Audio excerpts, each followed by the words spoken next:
नमस्कार, आप देख रहे हैं लाइव न्यूज दिल्ली और मैं हूं आपके साथ सपना ठाकुर। आइए रुक कर लेते हैं लाइव न्यूज दिल्ली की सुर्खियों की ओर। भारत के विभिन्न राज्यों में अवैध विदेशी नागरिकों और घुसपैठियों के खिलाफ लगातार कार्रवाई जारी है। राष्ट्रीय राजधानी दिल्ली में भी बड़ी संख्या में बांग्लादेशी घुसपैठियों को पकड़ा गया है। इसी क्रम में राजधानी दिल्ली में पुलिस ने एक बार फिर से 15 विदेशी नागरिकों को गिरफ्तार किया। ये विदेशी नागरिक बिना वैध वीजा के भारत में रह रहे थे।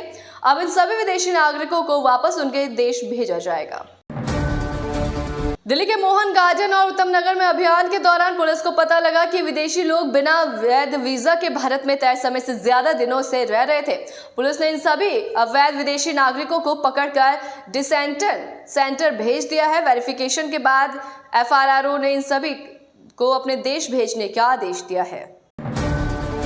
दिल्ली में भारतीय जनता पार्टी की सरकार बनने के बाद गृह मंत्री अमित शाह ने मुख्यमंत्री रेखा गुप्ता, गृह विभाग के मंत्री आशीष सूद, दिल्ली के पुलिस कमिश्नर और अन्य अधिकारियों के साथ बैठक की थी। अमित शाह ने दिल्ली में बांग्लादेशी और रोहिंग्या घुसपैठियों के देश में घुसने से लेकर उनके डॉक्यूमेंट बनवाने और रहने में मदद करने वाले पूरे नेटवर्क के खिलाफ कड़ी कार्रवाई का निर्देश दिया था।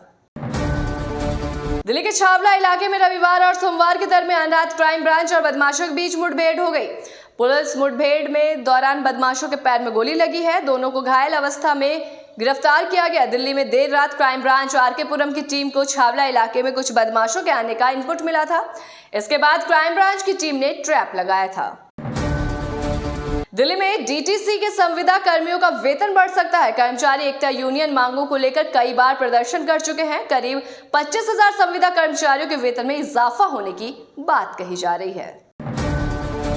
दिल्ली एयरपोर्ट से उड़ान भरने वाले यात्रियों के लिए महत्वपूर्ण जानकारी आई सामने। दिल्ली के इंदिरा गांधी इंटरनेशनल एयरपोर्ट के टर्मिनल 2 से उड़ान भरने वाले सभी फ्लाइट्स 15 अप्रैल यानी आज 2025 से टर्मिनल 1 से उड़ान भरेंगे। इसके पीछे एयरपोर्ट के टर्मिनल संख्या 2 पर मेंटेनेंस का काम बताया जा रहा है। एल साल्वाडोर के राष्ट्रपति नायब बुकेले के साथ बैठक के दौरान व्हाइट हाउस के ओवल ऑफिस में अमेरिकी राष्ट्रपति डोनाल्ड ट्रंप ने कहा, 3 लोगों की वजह से लाखों लोग मारे गए हैं, जिसमें पुतिन नंबर 1, दूसरे नंबर पर जो बाइडेन है जिन्हें पता ही नहीं था कि वे क्या कर रहे हैं, और तीसरे नंबर पर जेलेंस्की है। मैं बस इतना ही कह सकता हूं कि इसे रोकने की कोशिश करूं। भूतपूर्व सैनिक जतिंदर सिंह ने डेरा गांव में केंद्र सरकार द्वारा प्रायोजित एक योजना के तहत स्ट्रॉबेरी की खेती शुरू की। इस योजना का उद्देश्य उच्च मूल्य वाली बागवानी को बढ़ावा देना और किसानों की आय को दोगुना करना है। उनके इस उद्यम ने न केवल उन्हें वित्तीय स्थिरता प्रदान की है, बल्कि साथ ही ग्रामीणों को भी इसी तरह के रास्ते तलाशने के लिए प्रेरित किया है। लखनऊ की मेयर सुषमा खरकवाल ने कहा कि आग पर काबू पा लिया गया है। हमारे सभी मरीज सुरक्षित हैं, उन्हें पास के अस्पताल में भेज दिया गया है। इस समय सभी सुरक्षित हैं, स्थिति नियंत्रण में है। आरजेडी नेता तेजस्वी यादव दिल्ली एयरपोर्ट पहुंचे। कांग्रेस अध्यक्ष मल्लिकार्जुन खड़गे से मुलाकात के बारे में उन्होंने कहा कि आज जो हमारी आधिकारिक बैठक है, हम बिहार की चुनाव की रणनीतियों पर चर्चा करेंगे। प्रधानमंत्री नरेंद्र मोदी ने सोमवार 14 अप्रैल 2025 को हरियाणा के यमुनानगर में रामपाल कश्यप नाम के शख्स को खुद अपने हाथों से जूते पहनाए। प्रधानमंत्री ने इस मुलाकात पर एक वीडियो भी ट्वीट पर शेयर किया है। उन्होंने एक्स पर लिखा, हरियाणा के यमुनानगर में आज कैथल के रामपाल कश्यप जी से मिलने का सौभाग्य मिला। इन्होंने 14 वर्ष पहले एक संकल्प लिया था कि मोदी जब तक प्रधानमंत्री नहीं बन जाते और मैं उनसे मिल नहीं लेता, तब तक जूते नहीं पहनूंगा। मुझे आज उनके जूते पहनाने का अवसर मिला। मैं ऐसे सभी साथियों की भावनाओं का सम्मान करता हूं, परंतु मेरा आग्रह है कि वो इस तरह के प्रण लेने के बजाय किसी सामाजिक अथवा देश हित के कार्य में प्रण लें। हरियाणा के कैथल जिले से ताल्लुक़ रखने वाले रामपाल कश्यप ने 14 साल पहले एक संकल्प लिया था। उन्होंने ठाना था कि जब तक नरेंद्र मोदी देश के प्रधानमंत्री नहीं बनते और वे खुद उनसे मिल नहीं लेते, तब तक वे जूते नहीं पहनेंगे। आज उनका ये इंतज़ार खत्म हुआ, जब प्रधानमंत्री नरेंद्र मोदी ने उनसे मुलाकात की और खुद अपने हाथों से उन्हें जूता भी पहनाया। इससे पहले पीएम मोदी ने डॉक्टर भीमराव अंबेडकर की जयंती पर हिसार एयरपोर्ट से अयोध्या के लिए पहली वाणिज्यिक उड़ान को हरी झंडी दिखाई और नई टर्मिनल की आधारशिला रखी। उन्होंने कहा कि अब श्री कृष्ण की भूमि हरियाणा सीधे श्री राम की नगरी अयोध्या से जुड़ गई है। प्रधानमंत्री नरेंद्र मोदी ने कांग्रेस पर भी तीखा हमला किया। उन्होंने कहा कि कांग्रेस ने हमेशा संविधान को कुचलने का प्रयास किया है और सत्ता में रहते हुए अनुसूचित जातियों, जनजातियों और पिछड़े वर्गों को दूसरे दर्जे का नागरिक बना दिया। मोदी ने आरोप लगाया है कि कांग्रेस ने 2013 में वक्फ कानून में बदलाव कर चुनाव से पहले तुष्टीकरण की राजनीति की। उन्होंने कहा कि बाबा साहब ने धर्म के आधार पर आरक्षण का विरोध किया था, जबकि कांग्रेस ने संविधान की भावना का अपमान किया है। उन्होंने कर्नाटक सरकार पर भी धर्म आधारित आरक्षण देने का आरोप लगाया। अरे भाई, आपने ऐसा क्यों कर दिया?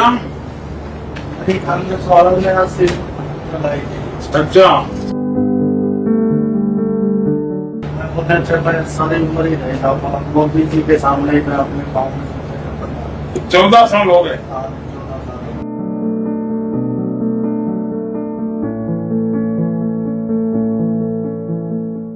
तो आज हम तुमको जूता पहना रहे हैं, लेकिन बाद में फिर कभी ऐसा करना नहीं है। नहीं, कभी नहीं। काम करना चाहिए, ऐसा क्यों कर रहे हो? अपने आप को कष्ट दे रहे हो।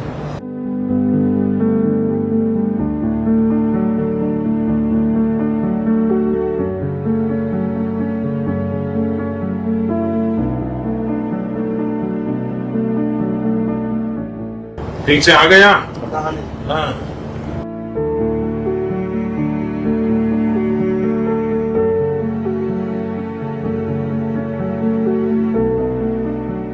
चलिए, तो आप जूते पहनते रहना है।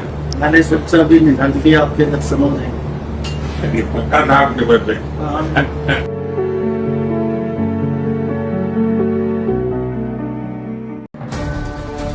टीवी की मशहूर एक्ट्रेस दिव्यांका त्रिपाठी ने अपनी एक्टिंग से इंडस्ट्री में जबरदस्त मुकाम हासिल किया। दिव्यांका त्रिपाठी ने ये है मोहब्बतें की इशिता बनकर लोगों के दिलों में राज किया, जिसके बाद उन्होंने खतरों के खिलाड़ी 11 में भी अपना दम दिखाने में कोई कसर नहीं छोड़ा। लेकिन हाल ही में दिव्यांका त्रिपाठी अपनी सेहत के कारण चर्चा में आ गई हैं। दरअसल दिव्यांका त्रिपाठी हाल ही में गंभीर बीमारी की चपेट में आ गई है और इस बात की जानकारी दिव्यांका ने इंस्टाग्राम पर स्टोरी शेयर कर दी है। दिव्यांका त्रिपाठी की पोस्ट ने फैंस को भी हैरत में डाल दिया। दिव्यांका त्रिपाठी की पोस्ट देखते ही चर्चा में आ गई। एक्ट्रेस ने इंस्टाग्राम अकाउंट पर स्टोरी शेयर कर जाहिर किया है कि उन्हें डेंगू हो गया है। दिव्यांका त्रिपाठी के थर्मामीटर की फोटो भी शेयर की, जिस पर साफ नजर आ रहा है कि एक्ट्रेस को 102 डिग्री सेल्सियस बुखार है।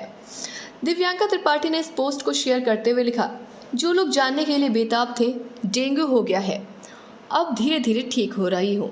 बता दें कि बीमारी के बाद भी दिव्यांका त्रिपाठी अपनी जिम्मेदारियों से पीछे नहीं हटी थी। उन्होंने बुखार होने के बाद भी अवार्ड शो में शिरकत की और उससे जुड़ी तस्वीरें भी शेयर की। दिव्यांका त्रिपाठी की पोस्ट देख फैंस कमेंट करते नहीं थक रहे हैं। एक यूज़र ने लिखा, बीमार होने के बाद भी आपने अपनी जिम्मेदारियां हाथ से नहीं जाने दी, आपको अपना आइडल कहते हुए गर्व होता है। दूसरे यूज़र ने लिखा, सच में आप बहुत मेहनती हो, आपको अपनी क्वीन कहते हुए गर्व होता है। दिव्यांका त्रिपाठी की पोस्ट पर कई फैंस ने उनके जल्द से जल्द ठीक होने की कामना भी की है। अगली खबर, लता ऑडियो वीडियो फिल्म यानी लता एवे फिल्म ने न्यू वीडियो एल्बम रिलीज किया है, जो कि दर्शकों को काफी पसंद भी आ रहा है। लता एवे फिल्म शॉर्ट फिल्म एल्बम में काम करने के लिए आप भी आमंत्रित हैं। लता एवे फिल्म @gmail.com पे आप अपना रिज्यूम सेंड करके इसमें काम करने का मौका पा सकते हैं।